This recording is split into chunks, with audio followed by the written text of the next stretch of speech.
Assalamualaikum warahmatullahi wabarakatuh. Alhamdulillahirrabbilalamin. Allahumma salli wa sallim ala nabiyyina Muhammad wa ala ali Muhammad. Alhamdulillah, segala puji bagi Allah, Tuhan semesta alam yang telah memberikan begitu banyak nikmat kepada kita, sehingga di kesempatan kali ini kita masih bisa menikmati indahnya dunia, menikmati berbagai nikmat yang banyak yang Allah berikan kepada kita. Salawat dan salam kepada Nabi Muhammad SAW, manusia terbaik, tauladan terbaik, contoh kehidupan yang harus kita tiru supaya kita bahagia di dunia dan di akhirat. Amin. Teman-teman yang saya cintai karena Allah, kembali lagi hari ini kita membahas satu ayat, yaitu ayat yang terkait dengan sifat buruk, yaitu sewenang-wenang. Ini terdapat di Quran surat Al-Fajr ayat 11. Kita hafalkan terlebih dahulu ya. A'udzu billahi minasyaitonir rajim. Quran surat Al-Fajr ayat 11. Alladzina tawwa fil bilad. Artinya, yang berbuat sewenang-wenang dalam negeri. Jadi ayat ini membahas tentang manusia merupakan pelaku kerusakan di muka bumi. Jadi jika terjadi kerusakan di muka bumi, maka sudah pasti pelakunya adalah manusia itu sendiri. Teman-teman yang saya cintai karena Allah, ada 3 kisah yang bisa kita ambil pelajaran terkait dengan kerusakan di bumi dan pelaku sewenang-wenang. Sementara pengertian sewenang-wenang sendiri itu adalah tidak mengindahkan orang lain, tidak memperdulikan orang lain, dengan semaunya, seenaknya, dengan kuasa sendiri. Itu adalah contoh lain atau pengertian dari sewenang-wenang, semaunya sendiri, seenaknya sendiri, tidak memperdulikan orang lain. Itu adalah sewenang-wenang. Ternyata ada 3 contoh kisah yang bisa kita ambil pelajaran. Yang pertama adalah kaum Ad, kemudian kaum Tsamud, dan juga Fir'aun beserta pengikutnya, di mana ketiga golongan ini, ketiga kaum ini telah melampaui batas, berbuat kezoliman di bumi, melanggar larangan Allah, dan sombong di atas muka bumi. Kaum Ad yang merupakan kaum Nabi Hud alaihissalam, jika diruntut ke atas adalah keturunan dari Nabi Nuh, orang-orang yang terkenal kuat. Namun ternyata kehebatan mereka, kekuatan fisik mereka menjadi percuma dan sia-sia dan tidak berarti apa-apa jika mereka mendustakan ajaran Allah Subhanahu wa taala. Kemudian Nabi Hud yang diutus untuk mengingatkan mereka, menunjukkan jalan hidayah, tetapi mereka mendustakan. Itu adalah kaum Ad, kaumnya Nabi Hud alaihissalam. Kemudian ada kaum Tsamud. Kaum Tsamud juga sama seperti halnya kaum Ad. Mereka tidak mengambil pelajaran dari kisah sebelumnya, dari kaum sebelumnya. Sama halnya seperti mereka, tetap sombong. Mereka angkuh ketika datang Nabi Shalih alaihi salam. Mereka mendustakan Allah Subhanahu wa taala dan ingkar kepadanya. Hingga Allah juga mengazab mereka karena kezoliman mereka sendiri. Kemudian kisah yang ketiga, kisah tentang Fir'aun, yaitu manusia yang mengaku Tuhan, padahal sebenarnya dia adalah manusia lemah, manusia penakut. Buktinya apa kalau dia seorang penakut? ketika datang berita dia akan dikalahkan oleh seorang bayi laki-laki, maka dia berbuat semena-mena, setiap bayi laki-laki yang lahir dia bunuh.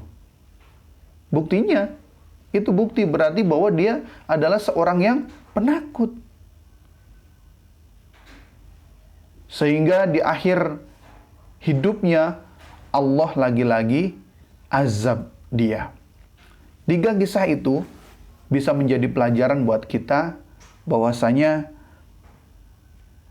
perbuatan sewenang-wenang akan berdampak kepada mereka sendiri.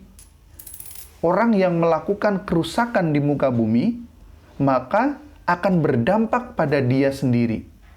Contoh di kehidupan sehari-hari, kalau kita buang sampah sembarangan, kemudian bisa menyebabkan banjir, maka banjir itu akan mengenai kita sendiri. Kalau kita menebang pohon secara liar, sehingga hutan menjadi gundul, hutan menjadi tidak ada tanaman-tanaman, maka akan terjadi tanah longsor dan kita sendiri yang kena akibatnya. Jadi, dari situ kita bisa mengambil pelajaran untuk kita tidak berbuat sewenang-wenang. Teman-teman yang Ustaz cintai karena Allah, ada 2 sifat utama yang mendatangkan pembalasan dan azab dari Allah Subhanahu wa taala kepada manusia.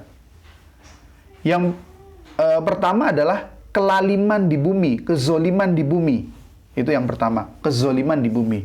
Yang kedua, melakukan banyak kerusakan di bumi.